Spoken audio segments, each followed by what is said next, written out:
It's your brother preaching officer Yashala back at it again with an episode of Boots on the Ground. Now, with this specific episode of Boots on the Ground, we're going to cover my state, my home state of New Jersey, right?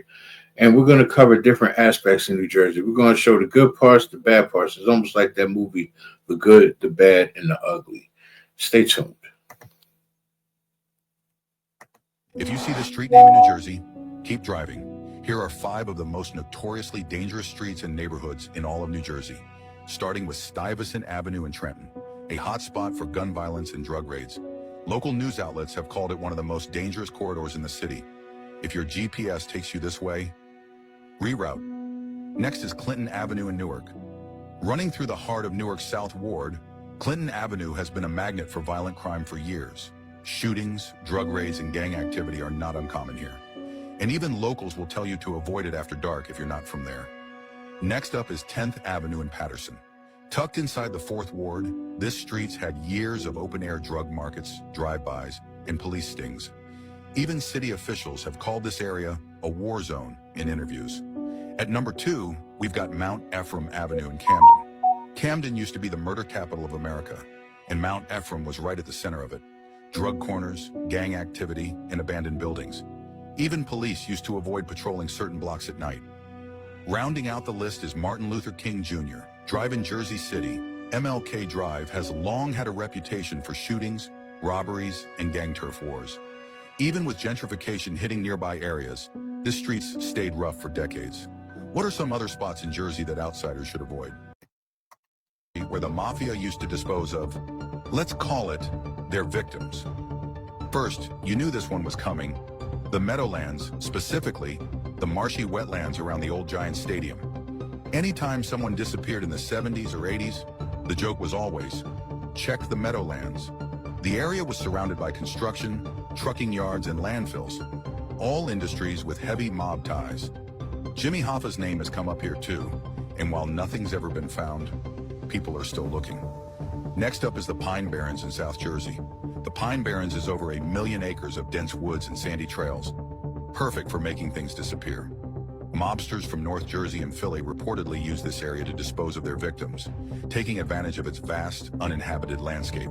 Even as recently as 2024, remains were discovered in a wooded area near Route 70 in Manchester, a location with a dark past linked to mafia burial grounds.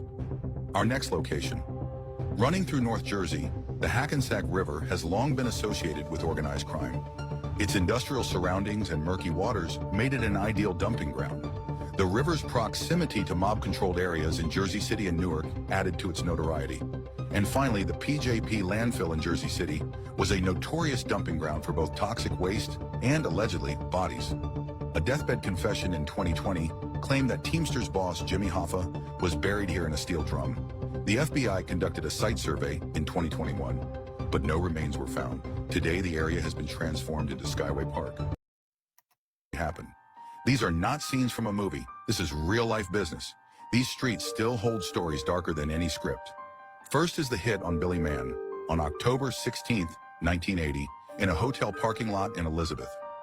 Billy was a DeCavalcante associate, shot over a debt in a clean, execution-style ambush. Picture a quiet hotel lot, then bullets. Brutal. Next, it's Vincent Capone, killed on July 1, 1976, at this Hoboken intersection. He was riding in his Cadillac when rival mobsters opened fire. 15 shots, no mercy. Broad daylight, heavy traffic, and still it happened. Third is Anthony Hickey DiLorenzo, taken out in his own backyard on 55th Street in West New York in November 1988. A suspected informant ambushed in his home's yard. It wasn't just a hit, it was a warning shot to anyone thinking about flipping.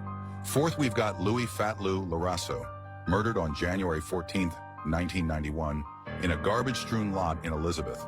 Once the DeCavalcante underboss, he was gunned down over internal conflict. His body was dumped there. Total mob betrayal. Finally, Thomas Big Tom Palermo, shot and left in the trunk of a car parked at Newark Liberty International Airport in March 1977. It was over a $45,000 debt. Think airport parking lot, empty trunk, final silence. These weren't made-up mob legends. They were real men, real streets, real violence. Jersey's got a history deeper than any TV show, and this is just part of it. Most people only associate New Jersey with its cities full of homelessness and forget that its hospital system also faces serious problems. Top 5. Cooper University Hospital. Like a scandal factory, this hospital saw 55 medical lawsuits in just 3 years. People even spotted cockroaches crawling on patient food trays. Top 4. Capital Health Hospital, Trenton. Mold was found growing on the MRI machine, and families of mice were seen running around the MRI room. Poor service led to the hospital being rated just 1 star. Top 3. Atlanticare Regional Medical Center, Atlantic City. Probably the most bizarre hospital. Doctors in the same surgical team got into a physical altercation over medical techniques. Numerous scandals have involved mishandled appendicitis treatments. Top 2. St. Michael's Medical Center, Newark. In 2021, the hospital was investigated for causing 17 infections due to reusing old syringes.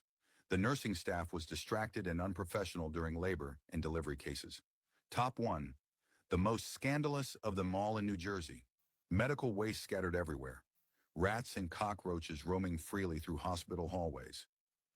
In 2023, the hospital had to shut down for a week for deep cleaning. But that still wasn't enough. The name everyone's talking about, University Hospital, Newark.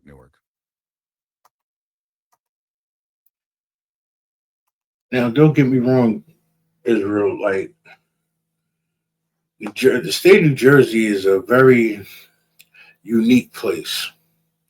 As you see through time, it showed that the oppressor or the white man or the Italian man, they did a lot of dirt out here in Jersey and got away with a lot of it too. You understand? So Jersey has a very rich history of good things as well as bad things, let's say. You know, Jersey also has a rich history of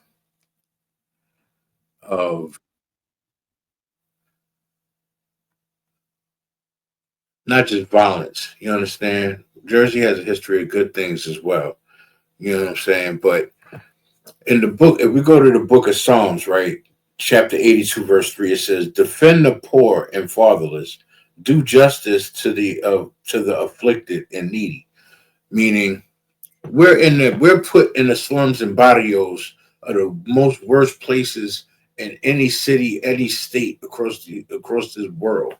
You understand? We're put in the most harshest conditions. We're in the most poverty-ridden areas, and we still bring flavor to those areas, and we still shine. You understand? To the point that they want to regentrify the neighborhood. Real quick, I'm going to show you a clip of something good about New Jersey since I showed the bad. Like I said, it's the good, the bad, and the ugly. Check this out, right? Now, with this gives you some fun facts about my state. Check this out, right? Jersey, you never knew. The last one will blow your mind. Number 1. New Jersey is the most densely populated state in America with over 1,200 people per square mile. Yet it's nicknamed the Garden State because of its incredible agricultural output. Number 2. The state has the most diners in the world and is considered the diner capital of the world. There are over 525 diners scattered throughout New Jersey. Number 3. New Jersey is the only state where it's illegal to pump your own gas. Full service attendants are required by law at every gas station, a rule that's been in place since 1949. Number 4. The boardwalk in Atlantic City was the world's first boardwalk, built in 1870, and New Jersey has more boardwalks than any other state, over 130 miles total. Number 5. New Jersey is home to the world's longest boardwalk in Ocean City, 2.5 miles, and the tallest water tower in the world in Union, standing at 212 feet tall. Number 6. The ice cream cone was invented at the 1904 World's Fair, but soft-serve ice cream was actually invented in New Jersey in 1938 by Tom Carvel after his ice cream truck broke down. Number 7. New Jersey has the most toxic waste sites of any state in the country, but ironically also grows 2/3 of the world's eggplants and is a leader in blueberry production. Before I say the last one, make sure you hit that follow button to support the channel. Number 8. New Jersey has more Superfund toxic waste sites per square mile than any other state. Yet it's called the Garden State because it produces more fresh produce per square mile than anywhere else in America. With that being said, Israel, let me go to the real quick to the book of Matthew, chapter 7, verse 13. Enter ye in at the straight gate, for wide is the gate, and broad is the way that leadeth to destruction, and many there be which go in thereat. Meaning, when we're in the path of destruction, those paths are very wide open for entry. You understand? Very wide for you to go in, and very easy access for you to enter in terms of doing wrong and doing evil. Like if you in New Jersey, right? Right now we're in a time where the gates are wide open. From the time where that showed the how the mob operated out here in Jersey to where it showed the worst areas in Jersey, from South Jersey all the way up to Jersey City, you know, strips and streets and avenues not to be on due to high crime and gang violence and so on and so forth. But all this has come through oppression, you understand? And it says the gates are wide. Now we go to verse 14 where it says, because the straight is the gate and narrow is the way which leadeth unto life, and few there be that find it. Meaning the 144,000, you understand, of Israel will be on that narrow path. Us, here, the brothers and sisters and the men above me, and the eyes should be counted, commanded journey and Honda. We're on that narrow path. You understand? We'll be in that narrow path for that narrow gate, because that's the gate unto eternal life. That's the gate to reach the Most High. You understand? That's the path that we're set on. Which path will you choose? Will you choose the narrow path to righteousness, or that wide open gate, the free flowing destruction and death? The choice is yours, Israel. And with that, shalom.